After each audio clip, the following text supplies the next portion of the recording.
જાય છે અને બધાને તમને ખબર છે કે દુર્યોધન કૃષ્ણ ભગવાનની પૂરી 2.5 લાખથી વધારે સૈન્ય માંગે છે. પેલો અર્જુનનો વારો હોય છે, એટલે દુર્યોધનનો વારો હોય છે, બધું સૈન્ય માંગી લે છે અને પાછળથી અર્જુનનો વારો આવે છે ત્યારે અર્જુને માત્ર માંગે છે કૃષ્ણ ભગવાનને. તમે જોયું હશો ઠીક એવી જ રીતે એ દુષ્ટ દુર્યોધનની માફક જ આ ભ્રષ્ટ ભાજપ સરકારે આ દેશમાં સંવિધાનને ખતમ કરવા માટે ઈડી હોય, સીબીઆઈ હોય, ક્રાઇમ બ્રાન્ચ હોય, તમામ એજન્સીઓ હોય એનો મિત્રો દુરુપયોગ કરી આ દેશનો જે તમે મિત્રો જે રચના કરતા હતા, આ દેશના 3 મુખ્યમંત્રી હોય, ઝારખંડના હેમંત સોરેન હોય અને દિલ્હી અને પંજાબ જેને મિત્રો સત્યની શોધ પાછળ નીકળ્યા હતા એ અરવિંદ કેજરીવાલને પણ મિત્રો જેલના સરિયા પાછળ ધકેલનારું કામ આ ભારતીય જનતા પાર્ટીએ કર્યું છે. એનું માત્ર ને માત્ર એક જ કારણ છે કે અરવિંદ કેજરીવાલથી મિત્રો આ મોદી ડરે છે કે આ બહાર હશે તો મારી વિરુદ્ધમાં પ્રચાર કરીને મને 100% હરાવશે. 3 મુખ્યમંત્રીને જેલમાં પૂરે, જે મહાભારતમાં થયું હતું તમે એમ કે દુર્યોધન અર્જુનને પાતાળમાં મોકલી દે, ભીમને હાથી પાછળ મોકલી દે, કારણ કે એને કઈ પણ કપટ કરી અને યુદ્ધ જીતવું હતું. તો આ કપટબાજી ભારતીય જનતા પાર્ટીને મિત્રો આપણે જડબાતોડ જવાબ દેવાનો છે. તમે પોલીસ સ્ટેશનમાં ગયા હશો, કોઈ પણ સરકારી કચેરીમાં ગયા હશો, ત્યાં તમે કોઈ ને કોઈ અન્યાયનો સામનો કર્યો હશે, તમારું કામ નહીં થયું હોય તો તમારે મિત્રો અત્યારે એનો બદલો લેવાનો વારો આવી ગયો છે કે 7 તારીખે આપણે સૌએ લોકશાહીની જ્યારે મિત્રો બચાવવાનું છે. આ દેશમાં લોકશાહી ખતરામાં છે અને લોકશાહી તમે જ્યારે મત આપશો, ઋત્વિકભાઈને આપણા ઉમેદવાર છે, એનું પંજાનું નિશાન છે, એના પર તમે મતદાન કરશો અને આપણા ઉમેદવાર જીતશે અને આ ભારત દેશમાં ઇન્ડિયા ગઠબંધનની મિત્રો સરકાર બનશે તો 100% મિત્રો લોકશાહીની બચી જવાની છે. અને જો ફરીવાર આ ભ્રષ્ટ ભાજપ સરકારની સત્તા આવી જાય તો મિત્રો હવે પછી ક્યારે ચૂંટણી જ નહીં થાય.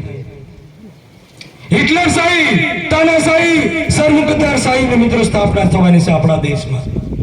ત્યારે આ ભાજપ સરકારે, હું તમને ટૂંકી વાત કરીને મારી વાત પૂરી કરીશ, કે 3 કાળા કાયદા લાયા.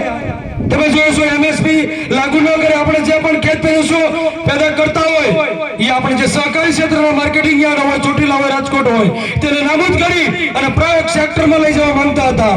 પરંતુ પંજાબ અને યુપીના ઘણા બધા ખેડૂત આગેવાનો મિત્રો દિલ્હીની બોર્ડર ઉપર એની ઉપર દિલ્હીની બોર્ડર ઉપર 2.5 લાખથી વધારે ખેડૂતો મિત્રો આંદોલન શરૂ કર્યું. 11 મહિના અને 27 દિવસ સુધી -4 ડિગ્રીમાં એ તમામ ખેડૂત સંગઠનોએ આ ભ્રષ્ટ ભાજપ સરકાર વિરુદ્ધ મિત્રો આંદોલન કર્યું અને 700 થી વધારે ખેડૂતોએ મિત્રો પોતાના પ્રાણ ત્યાગી દીધા, પોતાની બલિદાન દઈ દીધું અને છેવટે આ તાનાશાહી મોદીને મિત્રો ખેડૂત સામે ઝૂકવું પડ્યું અને 3 કાળા કાયદા મિત્રો એને રદ કરવા પડ્યા. એ આપ સૌની ખેડૂતોની, એ આપ તમામ આગેવાનો મિત્રો તાકાત છે. ત્યારે આ વખતે પણ ફરી આંદોલન થવા જઈ રહ્યું છે. એની માત્ર ને માત્ર એક જ વાત છે, અહીંયા બધા ખેડૂતો બેઠા છે તો ભ્રષ્ટ ભાજપ સરકાર જે મામા કંસ પણ આ તમામ વ્યક્તિઓ પાછળ જે ટેક્સ નતો લેતો ને, આ અંગ્રેજો પણ જેટલો ટેક્સ નતો લીધો એટલો મિત્રો 18% ટેક્સ આ ભાજપ સરકાર અત્યારે ખેડૂતો આગળથી ચૂકવી રહી છે અને લૂંટવી રહી છે.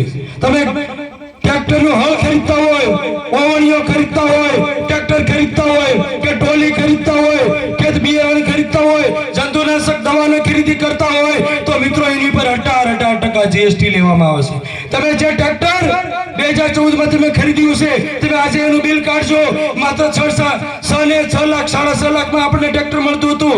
આજે એની જ ભાજપ સરકારે મિત્રો 18% જીએસટી નાખવાના કારણે આજે એનું ટ્રેક્ટર તમને 10 લાખ રૂપિયામાં પડે છે, કારણ કે 18% જીએસટી 1,80,000 રૂપિયા માત્ર ને માત્ર આ ભાજપ સરકારના મિત્રો ખીચામાં જાય છે. તમે ચોટલા તાલુકાના 70 ગામ હોય, એક ગામમાં 5 ટ્રેક્ટરની ખરીદી કરતા હોય, એક ટ્રેક્ટર પાછળ 1,80,000 રૂપિયાની ઉઘાડી લૂંટ ચલાવવામાં આવતી હોય તો તમે વિચાર તો કરો, 400 કરોડ જેવો ટેક્સ માત્ર ભાજપ સરકાર આ ચોટીલાના ખેડૂતો આગળથી લૂંટવી જતી હોય.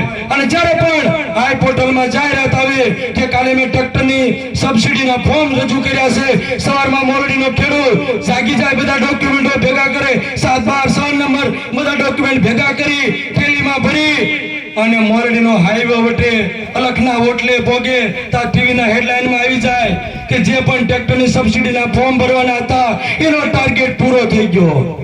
હા મિત્રો, આપણા ખેડૂતોનો મિત્રો હળહળતો અન્યાય છે. કાંટાળી તારનું ફોર્મ ભરવું હોય, ઓવણિયાનું ફોર્મ ભરવું હોય, દાંતીનું ફોર્મ ભરવું હોય, એક પણ વ્યક્તિને મિત્રો સબસિડી આપવામાં આવતી નથી. માત્ર ને માત્ર એ ખેડૂત સાથે મિત્રો અન્યાય કરવામાં આવે છે. 2014 માં એક સરની બદલે 10 સર લાવવાની વાત કરી હતી. વિદેશમાંથી 60 દિવસમાં કાળું નાણું લાવવાની વાત કરી હતી. 100 દિવસમાં મોંઘવારી ઘટાડવાની વાત કરી હતી. સ્માર્ટ સિટી બનાવવાની વાત કરી હતી. અને 2022 માં મારા ખેડૂત ભાઈઓની આવક ડબલ કરવાની વાત કરી હતી. કોઈ ખેડૂતની આવક ડબલ થઈ છે? થઈ છે કોઈ આવક ડબલ? હા કે ના થઈ છે ડબલ આવક? કપાનો ભાવ 2014 માં મિત્રો આપણને 1700 થી 1800 ની સરકાર આપતી હતી અને અત્યારે માત્ર 1100 થી 1200 ની કપાસનો ભાવ મળે છે. જ્યાં હોય જુવાર હોય તમામનો ભાવ મિત્રો આજે ઘટ્યો છે અને વધ્યો છે તો માત્ર ને માત્ર આપણે ખર્ચા વધ્યા છે. દવા હોય, બિયારણ હોય, જંતુનાશક દવા હોય અને ડીઝલ હોય ત્યારે મિત્રો 56 રૂપિયામાં ડીઝલ આવતો હતો, અત્યારે 94 રૂપિયામાં ડીઝલ આવે છે. હું એને પણ તમને વાત કરું કે સીતાનું નેપાળ હોય ત્યાં માત્ર 51 રૂપિયામાં લીટર ડીઝલ મળતું હોય અને રાવણની લંકા હોય ત્યાં 53 રૂપિયામાં લીટર ડીઝલ મળતું હોય અને આ ભગવાન શ્રી રામના ભારતમાં આ ભ્રષ્ટ ભાજપ સરકારના કારણે મિત્રો અત્યારે 94 રૂપિયામાં 1 લીટર ડીઝલ મળે છે. આ તમે રચના તો કરો, આ વાત તો કરો. આ રામ રાજ્યની વાત કરે છે. આ રામ રાજ્ય નથી, આ હકીકતમાં રાવણ રાજ્ય ચાલી રહ્યું છે અને રાવણ રાજ્યનો આપણે અંત લાવવો હોય ત્યારે તમામ ખેડૂતોના અન્યાય માટે આપણા મોરડીનું આવડું મોટું ડેમ જે કોંગ્રેસ સરકાર કે અગાઉની સરકારે મિત્રો